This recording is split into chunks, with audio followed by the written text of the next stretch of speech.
आज का हमारा टॉपिक है गॉस थ्योरम इन इलेक्ट्रोस्टैट्स सीरीज का अगला topic, important topic.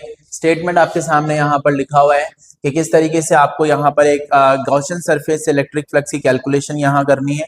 Easy way में हम समझने के लिए ऐसा मान लेते हैं कि आपके पास में एक चार्ज यहाँ रखा हुआ है, क्यू चार्ज है, एक पॉजिटिव चार्ज ले लीजिए। आपको पता है चार्ज पॉजिटिव है तो इसकी फील्ड जो है वो आपके पास कैसे आने वाली है, आउटवर्ड है। और इस इलेक्ट्रिक फील्ड को आपको यहाँ पर क्या करना है, कैच करना है किसी एक सरफेस पे। थ्योरम का हम इस्तेमाल करेंगे कि गॉस थ्योरम का इस्तेमाल करते हुए कैसे फ्लक्स की कैलकुलेशन की जा सकती है। वैसे तो इसके फ्लक्स कैलकुलेशन के लिए आप यहाँ सरफेस कैसा ही बना सकते हैं, बट अगर हम यहाँ पर इसे सिंपल समझना चाहते हैं तो हम इजी करने के लिए एक स्फेरिकल गॉसियन सरफेस को यहाँ पर अज्यूम करते हैं। तो एक स्फेरिकल गॉसियन सरफेस बनाए और इस सरफेस पर को यहाँ पर आप इससे इस तरीके से रखें कि ये चार्ज को यहाँ एनक्लोज यहाँ पर आपका कर ले, कंप्लीटली एनक्लोज द चार्ज। अब ये जो चार्ज यहाँ पर है इससे इलेक्ट्रिक फील्ड लाइन जा रही है। अब आपका फ्लक्स है यहाँ पर क्या कि कितनी इलेक्ट्रिक फील्ड लाइन इस एरिया से यहाँ पर क्रॉस कर सकती है, that is number of electric field line passing through the area normally. अब ये छोटा सा जो चार्ज है, ये चार्ज से इलेक्ट्रिक फील्ड ऐसे जा रहा है। अब इस पॉइंट का जो एरिया है, आप देखें स्फेयर है, तो ये स्फेयर का आउटर सरफेस कहाँ दिखेगा, बाहर की तरफ, और इलेक्ट्रिक फील्ड भी कहाँ होगी, बाहर। तो इन दोनों के बीच में छोटा सा एरिया बना लेता हूँ डी, और आपकी ये आपकी इलेक्ट्रिक फील्ड। तो इलेक्ट्रिक फील्ड में और एरिया में यहाँ पर कितना एंगल है, 0 डिग्री। यहाँ पर आप चेक करें, ये छोटा सा पॉइंट देखो ऐसे नीचे की तरफ, इलेक्ट्रिक फील्ड ऐसे नीचे, और ये छोटा सा एरिया यहाँ पर इस तरफ देख रहा है, यहाँ भी एंगल कितना है, 0 डिग्री। और अगर आप एक और यहाँ बनाना चाहें तो ये एरिया जो है वो ऐसा नीचे की तरफ, तो एरिया लिखा मैंने डी, इलेक्ट्रिक फील्ड भी ऐसे नीचे की तरफ। What is the angle between them, 0 degree. तो आप एक काम करें, फ्लक्स को पकड़ते हैं, इस छोटे से पॉइंट पे फ्लक्स पकड़ लिए, तो फ्लक्स को कैसे यहाँ पर लिखेंगे, सरफेस पे ई डी ए। और ये याद रखिए हमें एक हाइपोथेटिकल सरफेस को अज्यूम किया है, गॉसियन सरफेस नाम दिया है, अप्लाई कर रहे हैं गॉस थ्योरम, और इस फ्लक्स को लिखा इंटेंसिटी इनटू एरिया। अब ये छोटा सा फ्लक्स है, ये तो इस पॉइंट का है, ऐसे सोचो यहाँ पर कितने फ्लक्स यहाँ पर होंगे। तो इसे समझने के लिए आप ऐसे अज्यूम करें कि आपके पास में एक स्फेरिकल बॉल है, ये जो बॉल है उसे आप गॉसियन सरफेस मान लीजिए। बीच में जो चार्ज रखा हुआ है उसकी जगह पे आप एक छोटा सा बल्ब रख दीजिए। बल्ब को जब आप यहाँ पर ऑन करें तो वहां से लाइट निकल के इस बॉल पे गिरेगी। इस बॉल में छोटे छोटे से आप होल्स बना लीजिए, इसे डार्क रूम में रखिए। जब वो लाइट यहाँ से निकल के जाएगी तो आप विजुलाइज करें कि इस बॉल को जब लाइट क्रॉस करेगी तो वो इस सरफेस पे ऐसा यहाँ से जा रही है आउटर सरफेस पे। तो ये सरफेस कहाँ देख रहा है, ऐसे ऊपर की तरफ। और अगर सरफेस देख रहा है ऊपर की तरफ और इलेक्ट्रिक फील्ड भी उसी डायरेक्शन में, तो what is the angle between them, 0 degree. अगर मैं इस सरफेस को थोड़ा ऐसा सामने की तरफ रखूं तो यहाँ एकदम टॉप सरफेस पे एरिया ऊपर है और इलेक्ट्रिक फील्ड मतलब जो आपकी लाइट थी उसे इलेक्ट्रिक फील्ड मान लीजिए, और गॉसियन सरफेस जो ये बॉल है उसे गॉसियन सरफेस मान लीजिए। तो यहाँ भी एंगल आपका कितना आ गया, 0। आपकी तरफ अगर मैं सामने की तरफ बनाऊं तो इस सरफेस का आउटर हिस्सा कहाँ देख रहा है, बाहर की तरफ बॉल है और इलेक्ट्रिक फील्ड इस तरीके से आ रही है, तो यहाँ भी एंगल कितना है, 0 डिग्री। अब ये यहाँ पर बोलते हैं तो एक पॉइंट के ऊपर है, ये दूसरा पॉइंट, तीसरा पॉइंट, इस पे सारे ही पॉइंट्स के ऊपर अगर आपको टोटल इलेक्ट्रिक फ्लक्स कैलकुलेट करना है तो आपको इसका इंटीग्रेशन करना पड़ेगा। वैसे ही फ्लक्स स्केलर क्वांटिटी है तो ऐड हम कर सकते हैं, तो यहाँ पर आपने इंटीग्रेशन का साइन लगाया।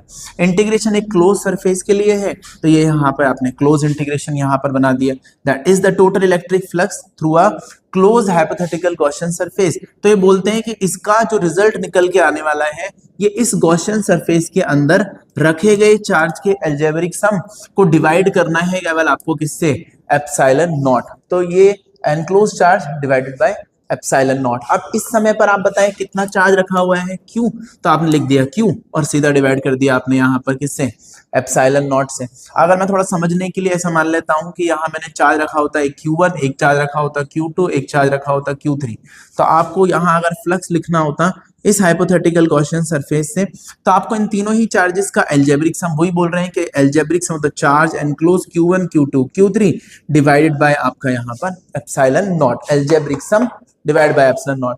इसमें से मान लो अगर एक नेगेटिव होता तो इससे निकलने वाला फ्लक्स मतलब number of electric field line passing through the area जो यहाँ पर आपके पास में कितना है, तो आप क्या लिखते, आप लिखते Q1, एक लिखते माइनस का Q2, एक लिखते प्लस का Q3 divided by epsilon naught, that is the electric flux enclose to this hypothetical Gaussian surface. Hypothetical क्यों बोल रहे हैं, क्योंकि यहाँ ऐसा कोई सरफेस है नहीं है, तो हमने इलेक्ट्रिक फ्लक्स को हाइपोथेटिकली कैच करने के लिए बनाया, और electric flux number of field lines जो उस एरिया से यहाँ पर पास हो रही है, वैसे शेप साइज कुछ भी हो सकती है, इंपॉर्टेंट पॉइंट्स हम अभी आगे कवर करेंगे, बट यहाँ पर इंपॉर्टेंट है आपका स्टेटमेंट जो बोलता है टोटल इलेक्ट्रिक फ्लक्स, तो फ्लक्स रिलेटेड टू, ये भी फ्लक्स ही है, closed hypothetical Gaussian surface is equal to 1 by epsilon naught times the algebraic sum of the charge enclose. वो स्टेटमेंट वहां आपने लिखा हुआ है कि फ्लक्स किसी भी क्लोज सरफेस से जो है, ये क्लोज सिंबल यहाँ एनक्लोज सरफेस के लिए बना है, वो हमेशा 1 बाय एप्सिलॉन नॉट टाइम उसमें रखे गए चार्ज के अलजेब्रिक सम के यहाँ पर बराबर है। इसे हम थोड़ा और सिंपल करने के लिए एक एग्जांपल लेते हैं कि आया यहाँ पर कैसा होगा। मान लेते हैं कि यहाँ पर आपने एक चार्ज रखा, मैंने स्फेरिकली बनाया है, और इससे r डिस्टेंस पे एक हाइपोथेटिकल सरफेस बनाते हैं सिंपल करने के लिए एक स्फीयर। अब आप मान लो कि ऐसे बहुत सारी इलेक्ट्रिक फील्ड लाइंस यहाँ से निकल रही होंगी, 3 4 ऐसे सिंपल करते हैं, 5 6 7 ऐसे बहुत सारी होंगी। हम ऐसा मान लेते हैं कुछ इतनी फील्ड लाइंस यहाँ से जा रही है। अब आप देख सकते हैं कि इस पूरे सरफेस का इलेक्ट्रिक फ्लक्स कैलकुलेट करना है, तो इसकी इलेक्ट्रिक फील्ड की इंटेंसिटी E मान लेते हैं, और यहाँ पर जैसा हमने लिखा DA, E डॉट DA, ये एरिया यहाँ पर लिया और उसका आप क्लोज इंटीग्रेशन कर देते हैं, तो ये integration of E dot D। अब electric field that is close integration में इलेक्ट्रिक फील्ड को आप क्या लिखेंगे, किसी भी r डिस्टेंस पे चार्ज से इलेक्ट्रिक फील्ड को क्या लिखा जा सकता है, KQ divided by r square. Q charge से r दूरी पर इलेक्ट्रिक फील्ड की वैल्यू कितनी है, KQ divide by r square. अब ये यहाँ पर एरिया बनाया हुआ है हमने DA, तो हम एक काम करते हैं, ये जो छोटा सा एरिया था, अब ऐसे पूरे स्फीयर पे छोटे छोटे एक बॉल ले लो, और बॉल पे छोटे छोटे पॉइंट्स मार्क करना शुरू करो। जब बॉल पे आप छोटे छोटे पॉइंट मार्क करना शुरू करेंगे तो फाइनली तो वो पूरे बॉल का एरिया ही बनने वाला है, तो ये पूरे बॉल का एरिया बनने वाला है। तो इंटीग्रेशन को मैंने आगे भेज दिया, और DA का इंटीग्रेशन और एंगल हर जगह पे आप देख सकते हैं सिंपल लिया है, 0 डिग्री का यहाँ पर एंगल है, तो ये लिखा आपने KQ डिवाइडेड बाय आपका r स्क्वायर इंटू 4 पाई r स्क्वायर, और K को यहाँ आपने क्या लिख दिया, 4 पाई एप्सिलॉन नॉट। 4 पाई से 4 पाई कैंसिल हुआ, r स्क्वायर से r स्क्वायर भी कैंसिल हुआ, आंसर निकल के आया वही जैसा वो प्रूफ करना चाहते हैं, अंदर रखा गया charge divided by epsilon naught. तो यहाँ पर आपने लिखा Q डिवाइड बाय आपका एप्सिलॉन नॉट। अब आप एक और चीज समझिए कि अगर यही क्वेश्चन सरफेस मैंने यहाँ पर r डिस्टेंस पे ना बना के इसे यहाँ पर बनाया होता r1 पे, मैं स्फीयर ही बना रहा हूँ, तो r1 डिस्टेंस पे बनाया होता तो आप क्या लिखते इलेक्ट्रिक फील्ड को, KQ, इलेक्ट्रिक फील्ड लिख रहा हूँ बस r1 दूरी पर, KQ बाय r1 का स्क्वायर, और इस इलेक्ट्रिक फील्ड को लिखा होता KQ बाय r1 का स्क्वायर इंटू एरिया को क्या लिखने वाले हैं, इस दूरी पे एरिया क्या लिखेंगे, 4 पाई r1 का स्क्वायर।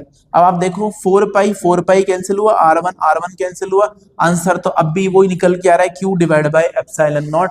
मतलब जैसे जैसे आप किसी चार्ज से दूर जाते जाएंगे वैसे वैसे वहां इलेक्ट्रिक फील्ड की वैल्यू कम होती जाएगी, लेकिन उसे कैच करने के लिए जो एक गॉसियन सरफेस हम यहाँ पर बनाते जा रहे हैं, वो सरफेस का एरिया बढ़ता जाएगा।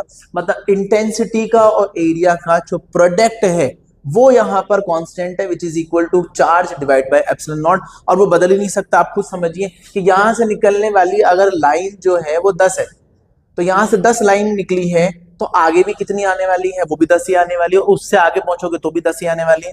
मतलब इंटेंसिटी कांस्टेंट है, सॉरी इंटेंसिटी बदल सकती है, एरिया बदल सकता है, आगे बढ़ते बढ़ते इलेक्ट्रिक फील्ड लगातार चार्ज से कम होती जाएगी, एरिया लगातार बढ़ता जाएगा। इसलिए हाइपोथेटिकल, क्योंकि आप कहीं पर भी कैच कर लीजिए ये बात यहाँ कभी बदलने वाली नहीं है कि अंदर रखा गया charge divide by epsilon naught ही आएगा, क्योंकि जब 4 pi r1 square into 4 pi r1 square, यहाँ पे आप चेक कर लीजिए 4 pi r2 square into 4 pi r2 square, distance बढ़ेगा, इलेक्ट्रिक फील्ड घटेगी, एरिया बढ़ेगा, तो इलेक्ट्रिक फील्ड का और एरिया का प्रोडक्ट कांस्टेंट होगा, and that is always equal to charge divided by epsilon naught. तो दैट इज ऑल अबाउट आपका गॉस थ्योरम। अब इंपॉर्टेंट पॉइंट्स हम कवर करेंगे अगले वीडियो में। बाय।